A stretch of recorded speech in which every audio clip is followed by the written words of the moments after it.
na ng pagbabago.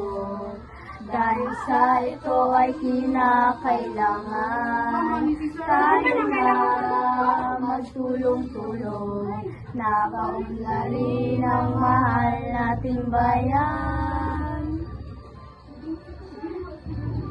Ano na ng pagbabago, dahil sa ito ay kinakailangan tayo na magtulong-tulong, napaunlarin ang mahal nating bayan.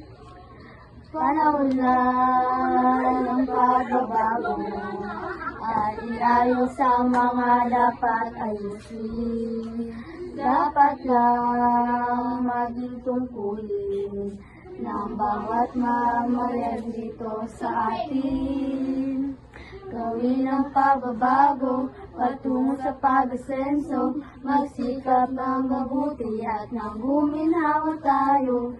Ipagmarating natin sa mundo at ipamalas ang bagong Pilipino, ang bagong Pilipinas. Panahon na ng pagbabago, tangkilikin natin ang sariling atin at tama lang na ugaliin, kaysa sa iba sa atin ang unahin. Panahon na ng pagbabago at mauna sa kahit anong larangan. Ang tagumpay ay karangalan, lalayo yalong natin sa bayan.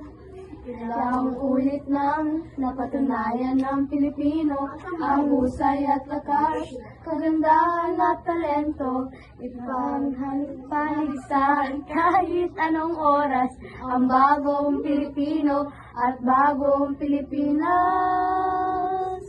Panahon na ng pagbabago, buhay natin ay gawing maaliwalas. Marami ang magandang bukas, ang ibubunga ng bagong Pilipinas. Panahon na